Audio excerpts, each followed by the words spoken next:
un inséminateur, quelqu'un qui fait la place à la place du taureau. Un changement de production entre les vaches mères et les vaches laitières. Donc pour le fromage de la tête de moine, pour tous ceux qui le connaissent, parce que c'est quand même connu internationalement. Donc il reprend l'exploitation, cette fois c'est officiel à partir du 1er janvier.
Bon, bonjour à tous, c'est Jérémy. Aujourd'hui, comme vous avez vu dans la petite intro, aujourd'hui on va parler d'un projet que beaucoup m'ont redemandé. C'est le fait que vous avez vu qu'il y a des génisses laitières sur l'exploitation.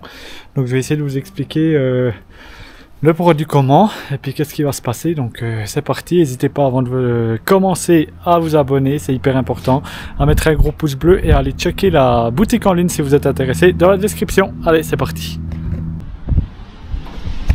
Là on se retrouve, on est le 12 décembre et puis on est en train d'inséminer 4 bêtes. Je vous expliquerai après, donc c'était un petit peu un déroulement spécial, donc je vous expliquerai tout bien ça après.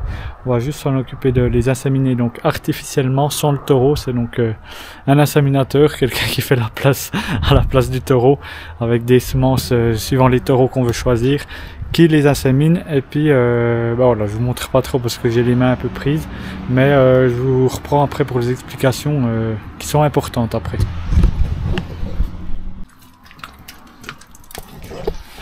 Bon, on se retrouve, on est quelques jours plus tard, donc je pense qu'il est venu temps de vous faire un petit peu les explications de tout ça.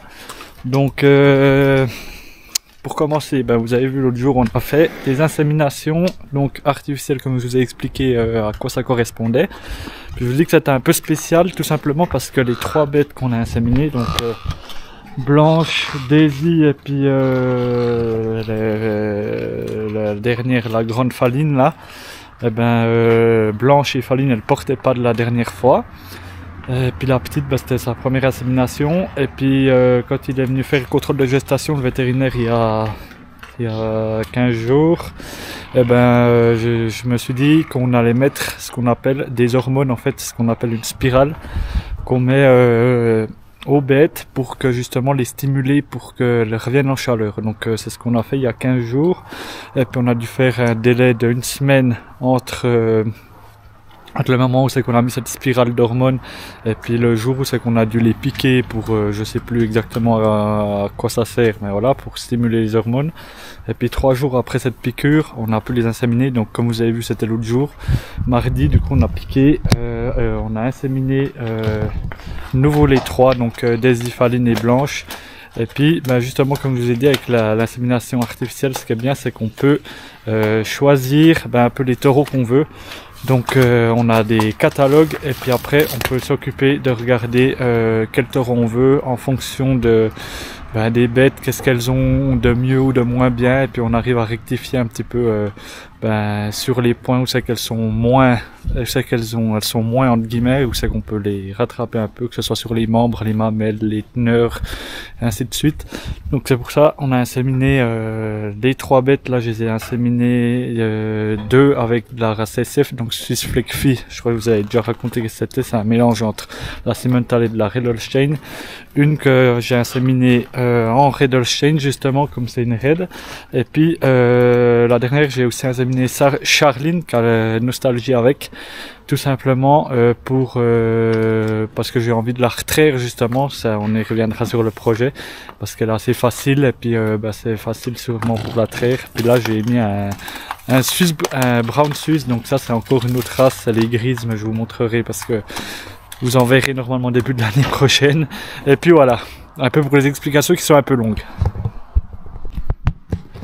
Bon, du coup, je pense que pour certains, vous l'aurez compris, si je vous parle de génisses laitières, je vous reparle de vaches que j'insémine, c'est qu'il y aura sûrement, enfin, certainement, mais voilà, c'est pas encore ficelé, c'est pour ça que je dis pas qu'il y aura, mais il y aura certainement, donc un changement de production entre les vaches mères et les vaches laitières, donc retour à la production laitière, ce que mon oncle a trait pendant des années, ça faisait, il a arrêté de traire en 2009 quand il y a eu une association, et puis voilà, c'est des autres histoires. Et puis depuis là, il avait pris des vaches mères, et puis moi, depuis que j'ai commencé mon apprentissage agricole, donc il y a 4 ans, j'ai été sur des fermes laitières, puis ça m'a motivé de traire. Et puis on a la chance d'avoir un réseau de fromagerie aussi ici autour, qui est assez important. Et donc qui dit un réseau de fromagerie dit aussi du lait qui est transformé, donc on a un meilleur prix du lait aussi. Donc c'est pour ça que en fromagerie, le but ça serait de pouvoir traire du lait de fromagerie bio pour le fromage de la tête de moine, pour tous ceux qui le connaissent, parce que c'est quand même connu internationalement, donc je pense que même des Français peuvent connaître. Donc voilà, on a la chance de pouvoir aussi en traire en bio, donc c'est pour ça que on a un prix qui est relativement aussi bien rémunéré. C'est pour ça que je me lance aussi là-dedans. Et puis après, il y a plein d'aspects encore aussi à expliquer, mais ça je vous les expliquerai une autre fois. Donc le but de cette vidéo, c'était un petit peu de vous expliquer brièvement en fait le projet, parce qu'il y en a plein qui me demandaient exactement qu'ils avaient senti. Donc c'était juste une question de vous expliquer un peu brièvement. Pour les détails, j'y reviendrai plus l'année prochaine. Donc voilà, comme je vais reprendre l'exploitation, cette fois c'est officiel à partir du 1er janvier. De toute façon, vous aurez plein d'explications à partir du mois de janvier, où c'est que je vous expliquerai tout ce que je fais et tout ça. Puis il y aura les explications à propos du projet laitier. Mais en attendant, si vous avez des questions, vous pouvez les mettre en commentaire, et puis on fera peut-être une vidéo FAQ ou bien une vidéo bilan 2023, projet 2024. Donc n'hésitez pas à mettre vos questions en commentaire, puis on y répondra, enfin j'y répondrai plutôt. Début de l'année prochaine, on fera une vidéo là-dessus. Donc n'hésitez pas à l'espace commentaire, vous savez où c'est qu'il est, donc amusez-vous. Voilà, de toute façon, pour ce projet laitier, ça se fait pas tout de suite, ça sera plutôt pour milieu de l'année prochaine. Donc je vous dis, on aura bien le temps d'y reprendre dessus, mais c'était juste pour vous expliquer à peu près globalement qu'est-ce qui allait se faire. Donc reconversion vers les vaches laitières. Globalement, les vaches mères, normalement, je les aurai plus à partir de fin de l'année prochaine. Donc voilà, mais ça sera toutes des explications que je vous expliquerai dans la vidéo de l'année prochaine, quand il y aura un peu plus de concret. Je pourrai vous expliquer un peu les plans d'écurie, comment ça viendra transformer, comment le budget, ouais, puis aussi quand mon budget sera ficelé, et puis que il y a tout qui sera derrière moi. Donc voilà, je préfère aussi m'assurer, et puis pas vous raconter des conneries qui ne se feront peut-être jamais. Donc voilà, c'est pour ça que je voulais au moins un petit peu répondre aux questions qui se posaient un peu. Donc voilà, j'espère que dans cette vidéo vous aurez trouvé un petit peu des réponses, et puis voilà, comme je vous ai dit, vous n'hésitez pas à les mettre en commentaire si vous en avez. Du coup, j'espère que cette vidéo, elle vous aura plu, même s'il y avait pas mal où c'est qu'on parlait et puis tout ça. De toute façon, vous savez, la saison hivernale en général, il y a un peu moins à faire. Mais de toute façon, comme je vous ai dit, on se reprend la semaine prochaine. Vous aurez une vidéo un petit peu où c'est qu'on fait quelque chose. Et puis l'année prochaine, dès que je reprends, c'est que je serai tous les jours à la ferme. De toute façon, ça sera aussi plus simple pour moi de vous filmer plus de trucs. Donc voilà, n'hésitez pas, en tout cas, encore une fois, à vous abonner, à mettre un gros pouce bleu, puis mettez la petite cloche, comme ça vous serez avertis des gros projets de l'année prochaine. Et puis les vidéos ça va être aussi plutôt pas mal.